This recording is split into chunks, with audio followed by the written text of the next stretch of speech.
আজকের আমি করব একদম শর্টকাটে পাতলা করে ডিমের ঝোল। সবসময় শিলনোড়া পেতে মশলা করতে ভালো লাগে না, তাই আমি মেশিনে সব কুচিয়ে নিচ্ছি।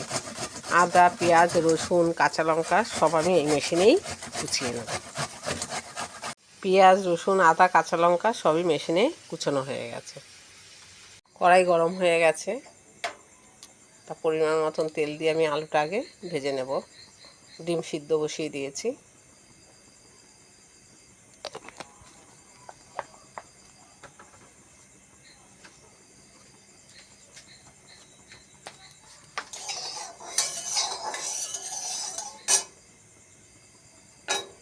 ডিমের ঝোলে ফোড়ন দেব সাদা জিরে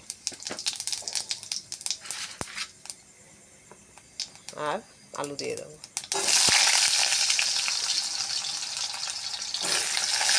আলু ভাজার সময় একটু অল্প হলুদ দেব, আলুর কালারটা দেখতে সুন্দর লাগবে।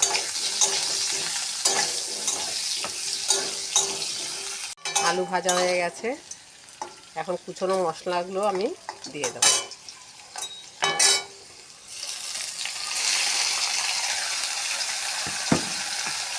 একটু জিরের গুঁড়ো দেব, হলুদ,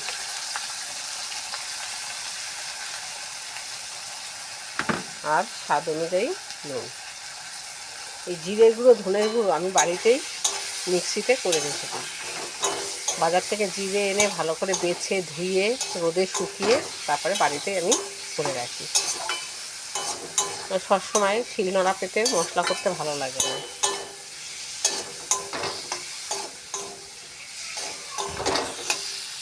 কষানো হয়ে গেছে, পরিমাণ মতন জল দেবো।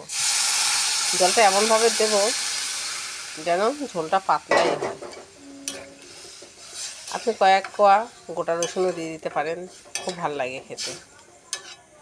সে ডিমও দিতে পারেন, মাংসতেও দিতে পারেন। যদি পেঁয়াজ রসুন দিয়ে সোয়াবিন করেন তাতেও দিতে পারেন।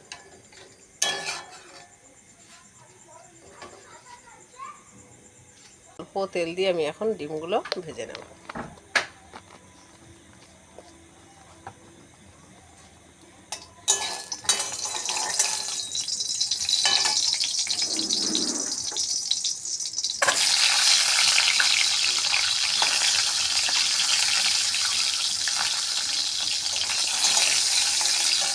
ডিম ভাজা হয়ে গেছে, এবার আমি এর মধ্যে ঝোলটা ফুটিয়ে রেখেছিলাম দিয়ে দেবো। ফুটন্ত ঝোলটা আমি ডিমে দিয়ে দিচ্ছি।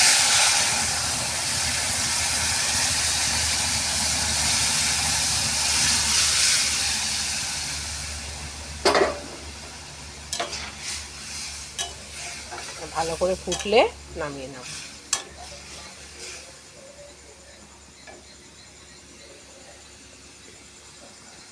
ডিমের ঝোলে একটু টমেটো দিলে ভালো লাগে, টমেটো নেই তাই আমি একটু সস দিয়ে দিচ্ছি।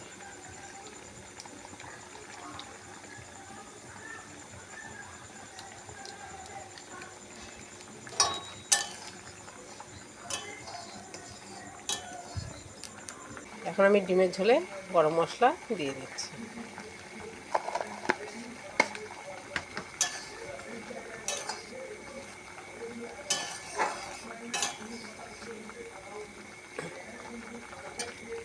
পাতলা ডিমের ঝোল রেডি।